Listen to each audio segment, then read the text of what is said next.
Martin, the CEO of Assembly, who has assembled a whole range of things that Joe and Martin will talk about. I'm going to leave it to you smart folks to talk about.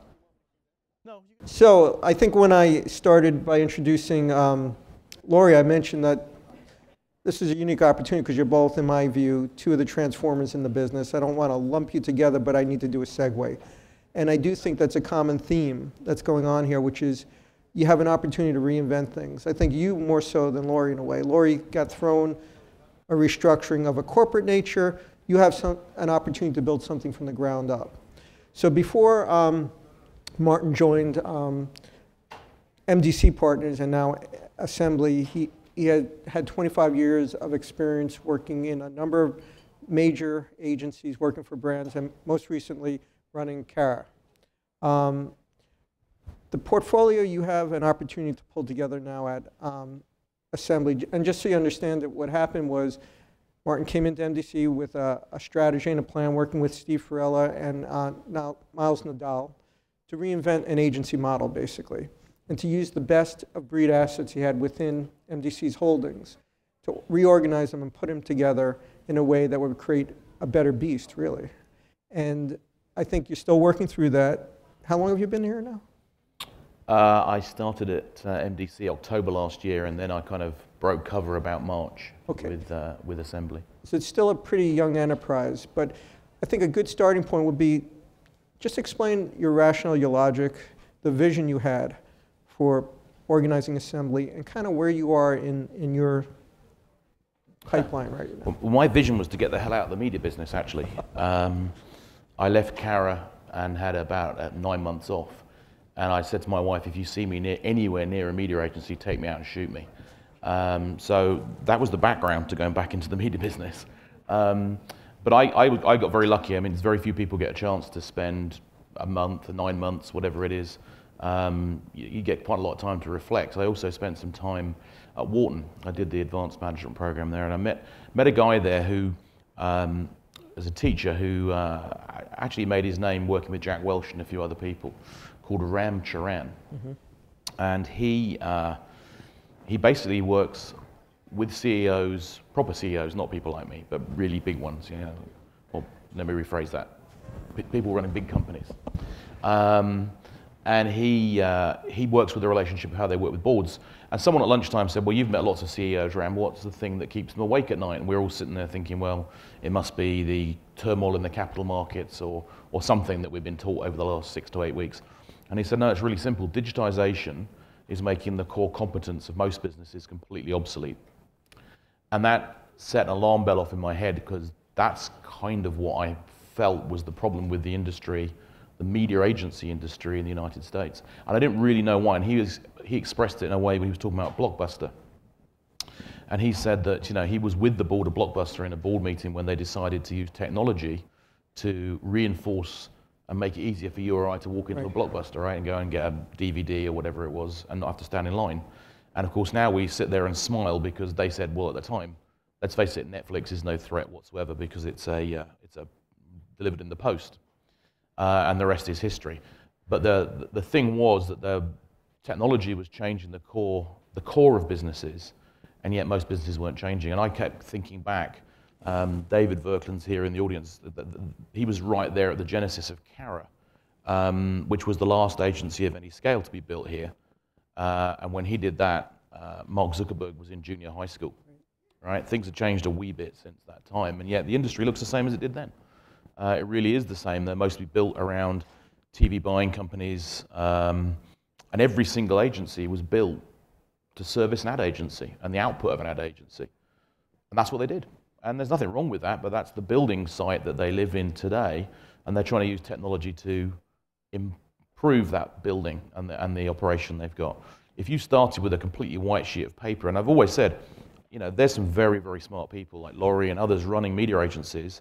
It's just they've been dealt a really bad hand because they're living in a Blockbuster world with their core competence is getting outsourced by digitization. So I got lucky because I could come into a business with a white sheet of paper and say, what would you do if you didn't have any legacy at all? Where would you start? And that's what we did. We basically took a tech business and put media agencies around a tech business. So if you like, we're a technology company that buys media. That's really where we started. Okay, well, I want to drill down into that in a minute, but I just want to follow up on this thesis you're starting out with, which is, yeah, technology's always been transforming industries. I mean, the old line is the railroads didn't know they were in the travel business. Yep. So what would you say Madison Avenue doesn't know they're in what business today? They're not in the agency business from what you're describing.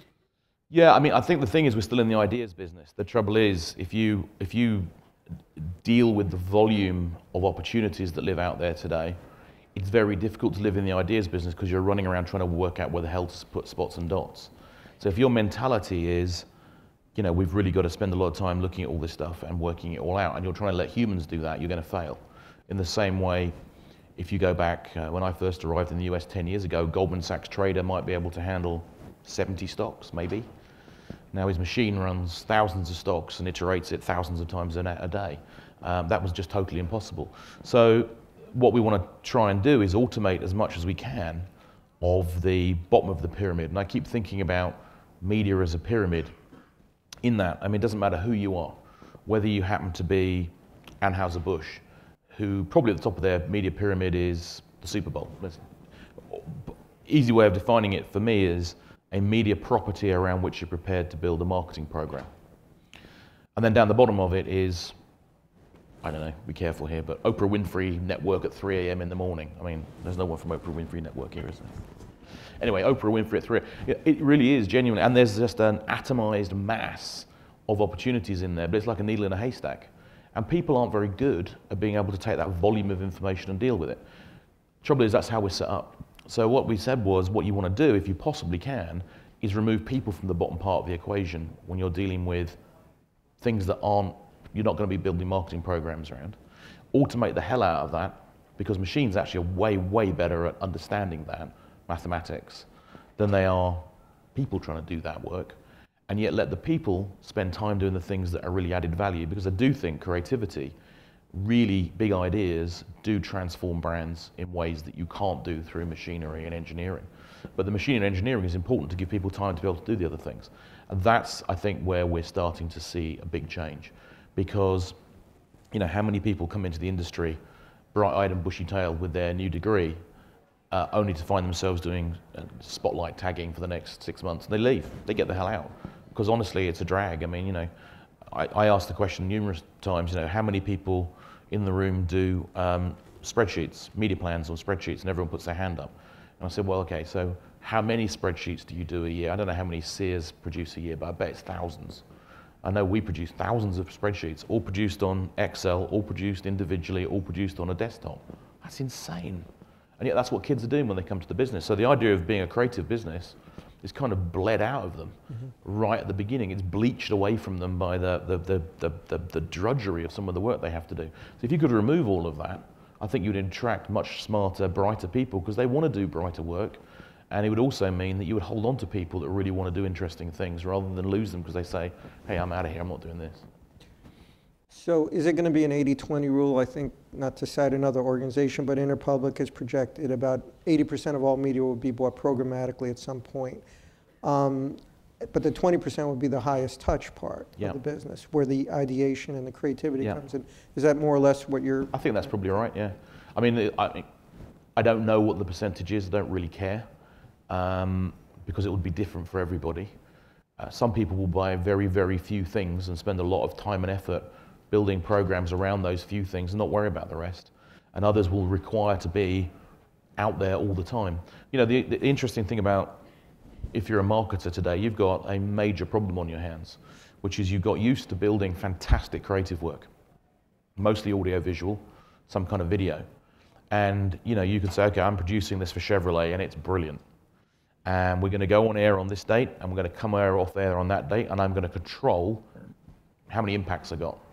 Now today, if you produce a really brilliant piece of creative work, it's dead within 2 weeks. It's worn out. So the dichotomy is the better the work you make, the worse the problem. So better make bad work. You know, it's a nightmare. So how do you manage that? How do you manage that flow of the way people behave these days? And it's really tough if you're a marketer. And so our job is to try and navigate and help people navigate through that. But really, also, I think it's incumbent on us now in our world, as someone said, you know, about media has taken over from creative or whatever it was. I don't think it's taken over from creative, but ideas live in media. We all live our life in media, whether you are sitting on a tablet or whether you are on your mobile phone or a PDF, whatever it is, right? You live your life somehow. You're a publisher, you communicate that way. You've got to build ideas that can actually have legs in that world. So the thought that you can just place advertising that wears out very quickly and hope that's going to support your business over time, first of all, it's just getting too expensive. Secondly, people are ignoring you. And thirdly, people don't behave like that anymore. So it's a really tricky subject when you're built basically to produce that kind of stuff and place it. So you describe yourself as a tech agency that does media. Tell us how far you are through that transformation. And when I think of, you know, the MDC components, I don't necessarily think of them as tech companies. Mm-hmm. I mean, I think Varick Media Management is a very tech-centric company. I think Target has had excellent tech divisions in digital media and planning and buying, but I don't think of you as a tech company. How are you becoming a tech company? So I say, think of us with the tech at the core. So what we've done is taken that Varick stack that's been built over the last 8 years and basically take the stack, allow their trading desk to operate in their way they want to operate, but take that technical stack and put that in the middle of the business and use that to build some of the technology that we need to automate our business, both from a trading perspective, but also from an internal management perspective, workflow, to be able to operate as one organization rather than multiple organizations.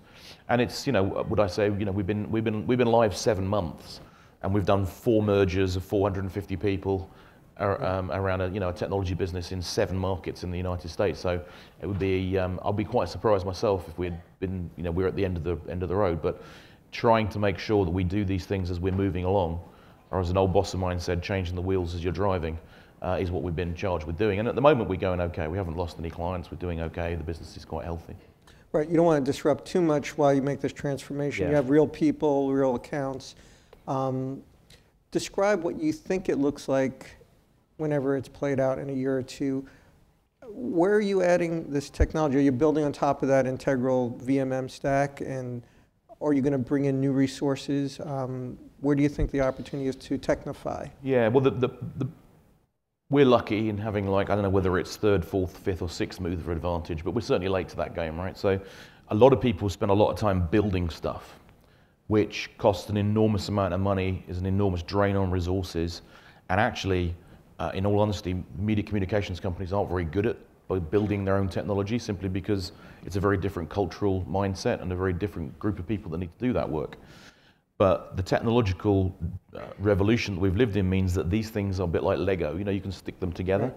You don't have to own everything you have, but you can bring them into the stack, use them, license them, and move on if you don't think that works for you. So as we're talking about building a workflow system, we're not going to build a workflow system. We're going to go and take one from somewhere else, adapt it, change it, and manage it.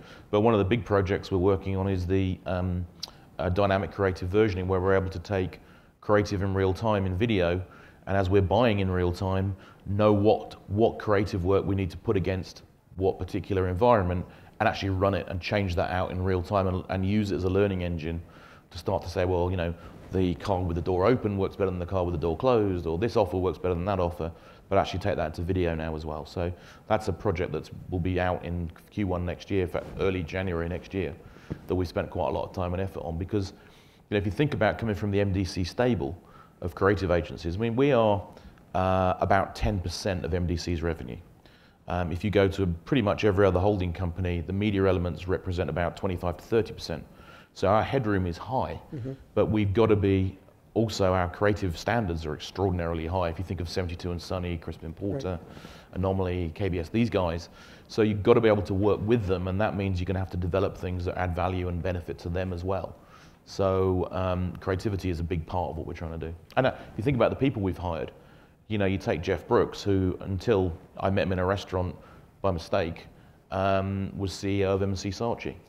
And he said, I don't know what isn't media these days, so I'd like to come and play in the big sandpit. Let's go and have a go at it. We have an entrepreneur in residence whose job is literally to spend time within the ad tech community looking at company acquisitions, and going to see where the technology is there that do things better than we do them in parallel universes and parallel worlds. And he spends a couple of days a week at Techstars in Boston doing that. So I just think, the business is extraordinarily different to the one that I came into whenever it was. How fun. A long time ago. Yeah, I think your organization at MDC is incredibly entrepreneurial. I did participate in the Entrepreneurs Fellowship program through KBS Ventures this year, and I'm going to write a story about that because it's really interesting. And they talk a lot about agile development approach to technology, which is what you're applying to media, I guess. And it's funny, I think the whole industry is pivoting in that way. If you even look at WPP spinning off their 24/7 tech server division from Xaxis to AppNexus, this is going to sound really geeky. I don't mean to go that deep into the tech wormhole here, but the point is there's a trend going on here where agency holding companies are trying to become more agile, develop and adapt the best technology out there. And that's the mission you're leading, where you can really start from scratch. Yeah, I think, strange enough, WPP has got a very smart, because they've taken the point of view that they don't want to own that stuff. Right. I guess you could take from my remarks that perhaps I don't think quite the same with the Sapient acquisition. Why do you want to go and buy something that's a tech company and trying to incorporate it into a media company? But that's their choice. Well, let me ask you that, because we only have a minute, and all I'm doing is talking about tech. But no, it's an important question, because I mentioned it with Lori, and I was talking to David Verklin about this a little earlier. I think it goes back to where you started off, where you said, Blockbuster thought they were a video company. They didn't realize they were really in the technology business. And what Sapient, not the agency, does well is that they work with companies to develop enterprise solutions using technology. And I think Publicis is making a bet that you can do that at the front end, not just in media planning and buying, that you could help companies redefine what their product is through technology. And isn't that a superior position to be in? It's a hell of a bet when you've paid 13 times multiple and you're trading at 7. That's a hell of a bet. But that's up to them, I guess. I don't think it is easy to ingest a technical culture, a tech culture, into a classic, I would say, old-fashioned holding company, because they're just not designed to deal with that. So I think WPP recognized that and said, actually, someone else is better placed to do this than we are, but we'd like to have an investment, please, in that. My view is that's a much smarter way of doing it than trying to own it yourself. And the name Assembly came about not because we thought it was a great name and it was start with A, so we get somewhere near the top of the alphabet, but it's actually to do with the fact that you don't have to do everything yourself. Right. And the idea that everything can be housed in one megaship, and you come to that megaship and they do everything, is kind of nonsense, because it's changing too quick. How on earth can you keep adjusting and changing and manipulating and moving? What you've got to have is the ability to aggregate a lot of that stuff, but not necessarily deliver it yourself. Because by doing that allows you to remain nimble enough to be able to do one bunch of things for one customer and a very different bunch of things for another customer. You haven't bought the things you're doing for the first customer, and surprise, surprise, you end up with a lot of the second customer doing this, called to monetize it. So yeah, I'm not sure that owning that stuff, because it means that over time you're going to have to sweat that asset, and it's not right for everybody. You do wonder whether you're suddenly going to find yourself as a client being pushed into places that you don't necessarily want to be in, because someone is having to monetize their investment. So I think we're running out of time, and all I did was wonk out on technology with you. Can I end with one really good, relevant question here about what is the one thing people in the digital place-based space could take away from where you're going in terms of this new direction, and what do you think the opportunity is when they come in and call on your associates? Yeah, I think that the biggest thing we see across the whole gamut of opportunities, not just in place-based, but everybody, is everyone is still selling on the old ways of selling. So it's like, what my reach is, look, I've got great reach, I've done this, I've done that. The best work I've seen is where there's an idea at the middle of it. So it's not one of ours. I think Delta have done the most amazing reinvention of their brand, where they've basically said, every time you're going to come in contact with my brand, you're going to feel better about it than you did last time. They don't always live up to it, but they work bloody hard to try and make sure they do live up to it, right? And they've had an advertising campaign which is about up, and that just fuels that idea. To me, if you're in any media seller these days, you've got to understand how you add value to the idea rather than you just how do I add reach to the plan, because there's too many choices. It's to stand out and actually be treated differently rather than be machined out of the system. You've got to have to stand for something and stand out for something. And that means that you've got to understand that what that brand that you're trying to support does and how you fit into that equation. If you understand that, people will take notice. I think just going in and talking about reach, frequency is kind of like, that's yesterday's game. So they need to come in with actionable ideas that your people could run with. Yeah, and people like us have got to give the time to people who are selling to say, okay, this is what we're trying to do. Because they're not crystal ball gazers or mind readers, so that's what I would say. Well, Martin, I'd like to invite you back to a MediaPost event so we could geek out a little more, but I think we ran out of time. That was great, Martin. Terrific. Joe, thank you so much. Let's give him a hand. Wait 1 sec before you get up. So Martin is continuing the line of great British brains that have come over the pond in the line of Charles Cordier, right at the back of that line, actually. Phil Cowdell and others, where a lot of great media innovation has taken place either in the UK or by a lot of the smart Brits coming over here and kind of rejigging our world. And you've certainly done that already with a very smart model, Martin. I really appreciate you being here. And great questions, Joe. And the last thing I would say is a lot of the kind of genesis of what you're doing and the success was initiated by Steve Farella. Is Steve here? Look at Steve in the back holding up, he's our doorman for the moment. Steve is one of the real original geniuses in this business. Early on at an agency called Wells, Rich and Green, something like that, and then had some great experience at Y&R, and then basically built and created TargetCast from the start, which was at that time a bigger and better mousetrap model. Steve Farella is one of the greats. Martin Cass is one of the current folks, and I can't thank you enough for joining us today. Let's give him a big hand. Thank you very much.